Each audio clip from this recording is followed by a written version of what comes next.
Exercice. On étudie l'oxydation d'un alcène par l'ion permanganate selon l'équation MnO4- plus alcène donne MnOx plus produit. Cette réaction qui est totale est réalisée avec un fort excès d'alcène par rapport à l'ion permanganate et est suivie par spectrophotométrie en mesurant l'absorbance de la solution, sachant que l'ion permanganate MnO4- et le produit MnOx sont les seules espèces qui absorbent. On notera ε1 et ε2 leurs coefficients d'extinction molaire respectifs. Dresser un tableau d'avancement en concentration en notant C0 et C la concentration en ion permanganate à l'instant initial et à l'instant t, et en ajoutant une colonne nommée absorbance. On notera A0, A de t et A de l'infini les absorbances de la solution, autant 0, t et t de l'infini. Dans l'hypothèse d'une réaction d'ordre partiel égale à 1 vis-à-vis de l'ion permanganate, trouver comment la concentration de ce réactif évolue au cours du temps, établir la relation entre le rapport A de t moins A de l'infini sur A0 moins A de l'infini, la constante de vitesse apparente K apparent et le temps t.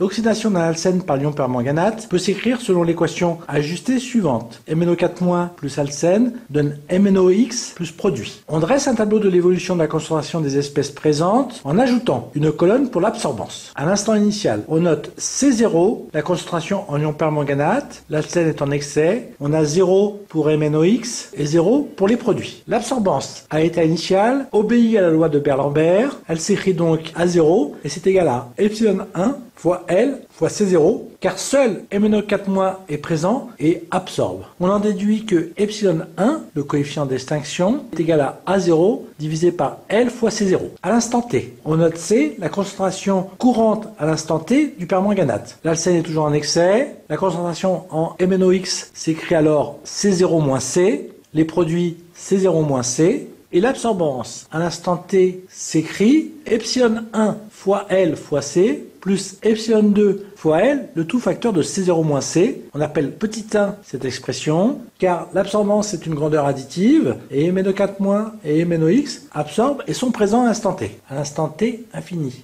La réaction est totale, MnO4- est égal à epsilon, l'alcène est toujours en excès, la concentration en MnOx est égale à C0, la concentration en produit est égale à C0, l'absorbance à T infini c'est égal à ε2 fois L fois C0, car seul MnOx est présent et absorbe. On en déduit que ε2 est égal à A de l'infini divisé par L fois C0. La vitesse de la réaction s'écrit moins D de la concentration en MnO4- sur dt est égal à K fois la concentration en MnO4- à la puissance alpha fois la concentration en alcène à la puissance bêta. L'alcène est en excès, sa concentration varie peu, il y a alors dégénérescence de l'ordre. On pose K apparent est égal à K fois la concentration en alcène à la puissance bêta, qui est une constante. On a alors moins D de MnO4- sur dt égal à K apparent fois MnO4- à la puissance alpha. Alpha est égal à 1, c'est l'ordre partiel par rapport à l'ion permanganate. On remplace la concentration en MnO4- par C, on a alors moins D de C sur dt est égal à K fois apparent fois C. On sépare les variables et on intègre, et on a alors logarithme népérien de C sur C0 qui est égal à moins K apparent fois T. En remplaçant ε1